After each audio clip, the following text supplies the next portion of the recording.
A wave is a movement of energy. A wave transfers energy between 2 points, and some examples of waves include water waves, sound waves, light waves, heat waves, radio waves, and other electromagnetic waves, which you'll come across in later lessons.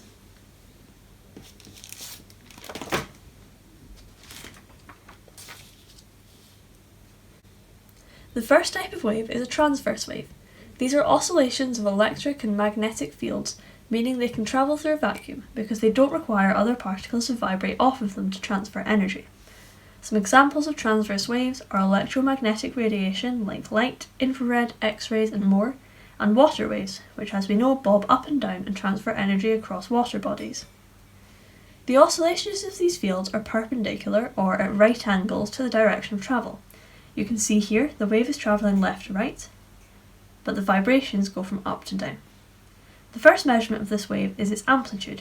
Amplitude is half the distance from crest to trough, where the crest is the maximum point of the wave and the trough is the minimum point of the wave.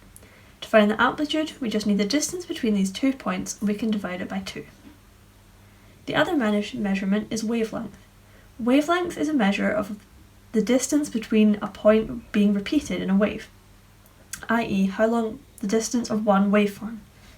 Here we can see that there's a peak and a trough and then the wave starts to repeat, so the wavelength is the distance between these 2 points. Another way to find wavelength is to get the total length of the portion of wave and divide it by the number of peaks you see, because this is the number of waveforms present.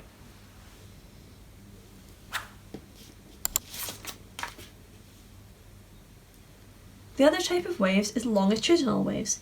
These need a medium to travel through as they vibrate particles in order to transfer energy. Sound is a longitudinal wave, hence why it cannot travel in a vacuum, because there are no particles to vibrate off of, so the sound cannot travel. Looking at a loudspeaker, the particles are pushed together in the maximums and minimum points. There are repeated patterns, so we know that the wavelength is the distance between these repetitions, and the amplitude is half the distance between the 2 maximum and minimum points. Let's do some examples with wave measurements. If the peak to trough height of the wave is 3 meters, calculate the wave's amplitude. To do this, we just need to divide the peak to trough height by 2. 3 divided by 2 is 1.5 meters. What is the wavelength of this wave? The total length of the wave is 9 meters, and we can see 1, 2, 3 peaks, so there are 3 waveforms.